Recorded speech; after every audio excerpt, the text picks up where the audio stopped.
Di daerah itu ada gembala-gembala yang tinggal di padang menjaga kawanan ternak mereka pada waktu malam.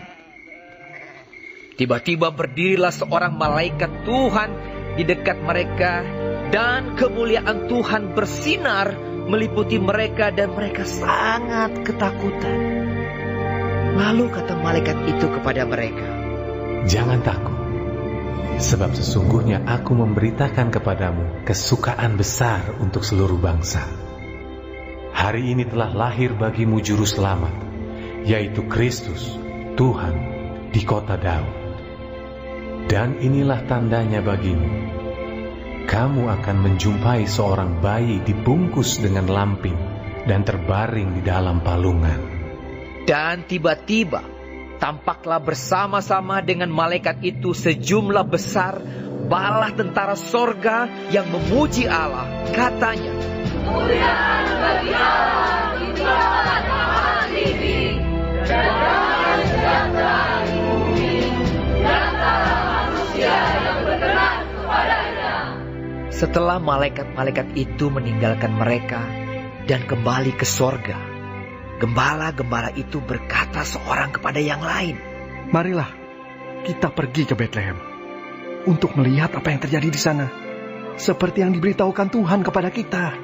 Lalu mereka cepat-cepat berangkat dan menjumpai Maria dan Yusuf dan bayi itu yang sedang berbaring di dalam palungan.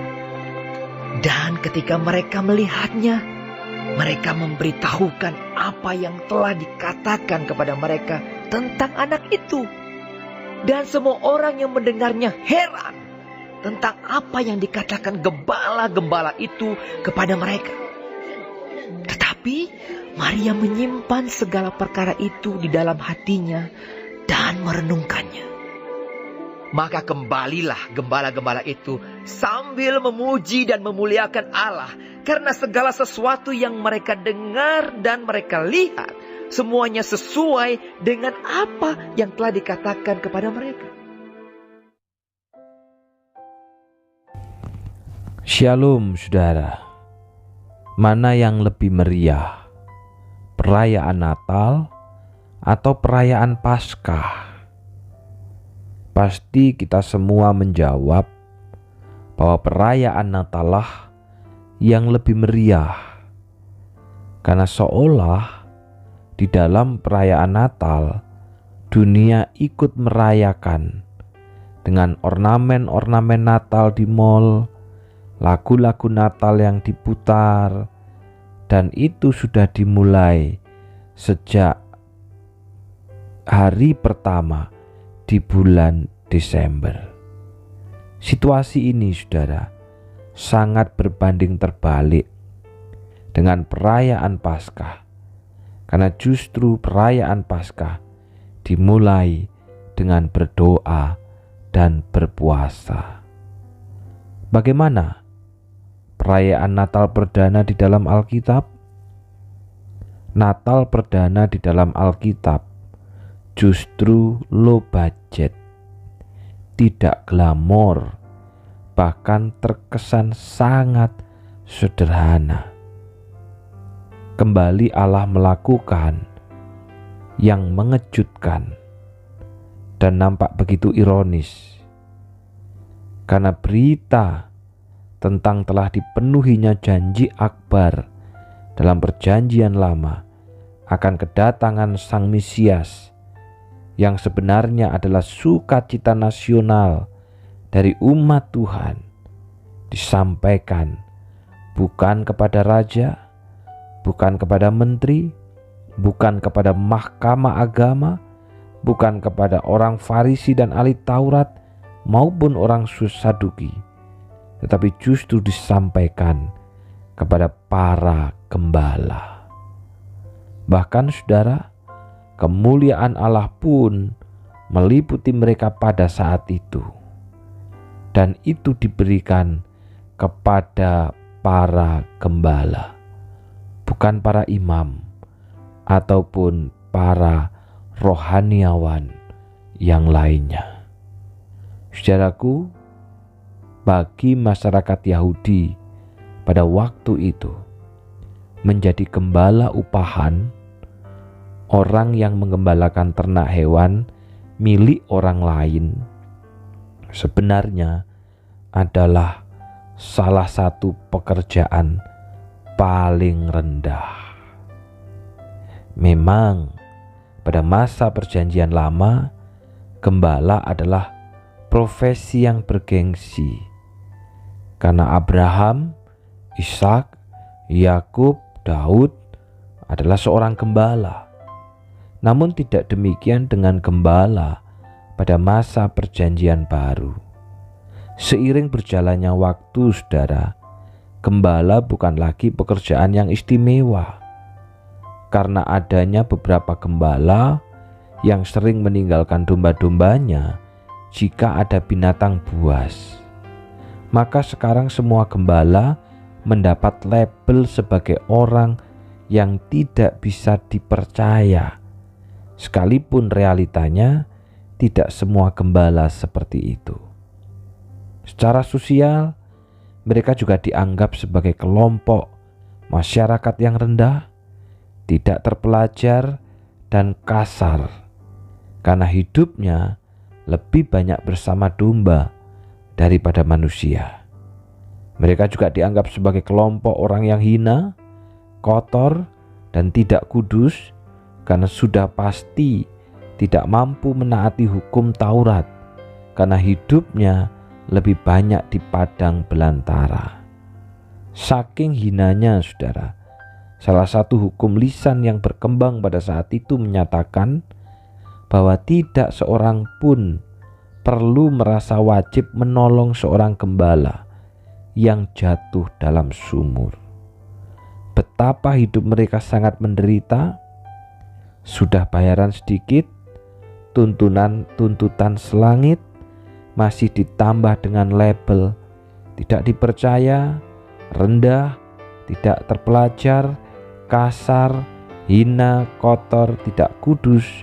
Betapa mereka adalah kelompok yang terabaikan dan disisihkan. Namun apa kata Tuhan kepada mereka? Lukas 2 ayat 11. Hari ini telah lahir bagimu juru selamat, yaitu Kristus Tuhan di kota Daud. Mereka hina, mereka rendah, mereka tidak terpercaya, mereka tidak terpelajar, mereka kasar, mereka kotor. Namun berita kelahiran juru selamat pertama-tama justru diberitakan kepada para gembala. Merekalah saksi kelahiran sang juru selamat. Saudara, Allah memperhatikan mereka yang rendah dan hina. Sehingga bukan suatu kebetulan jika Yesus dilahirkan dalam palungan. Yesus bisa dilahirkan di rumah sakit internasional maupun klinik persalinan. Namun Yesus memilih dalam palungan supaya para gembala dapat mengunjunginya.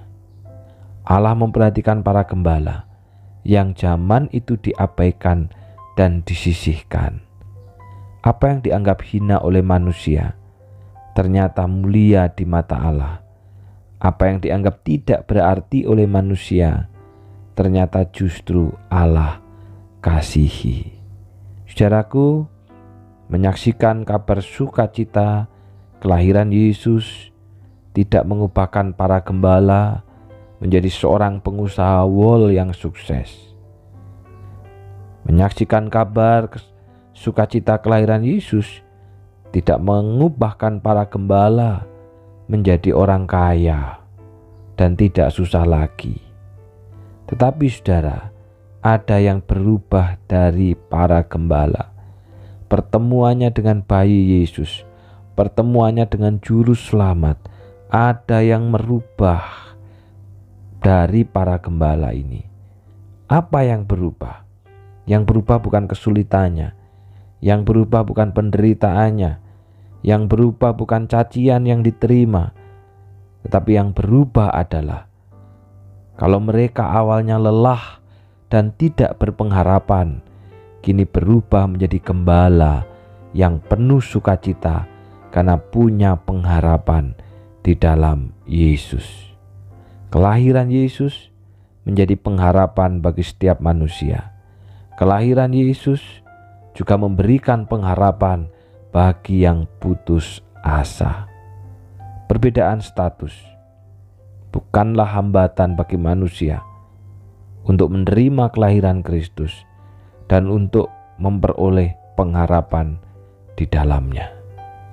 Karena itu saudara, semangat Natal yang sejati adalah semangat yang berupaya untuk mempertemukan setiap lapisan orang dengan Yesus Kristus, sehingga mereka mengalami perubahan dan pertobatan di dalam pikiran, hati, dan akal budi mereka.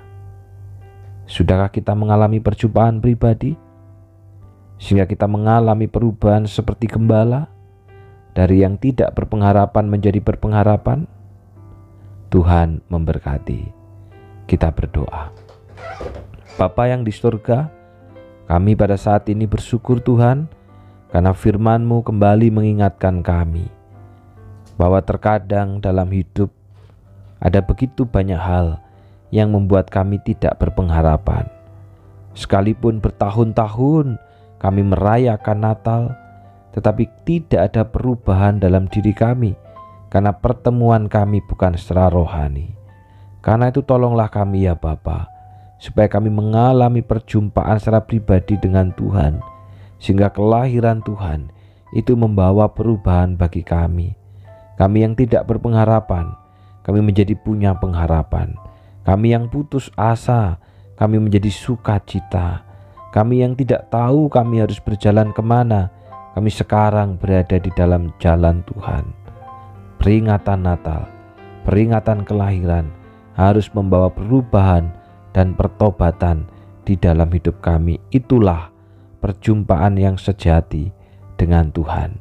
Berdoa ya Bapa secara khusus untuk pelayanan daripada Pendeta Hartinus di akhir bulan Agustus ini, yang akan melayani untuk menguji para calon penginjil, mereka yang akan masuk dan bergabung di Sinode Gereja Kristus Tuhan.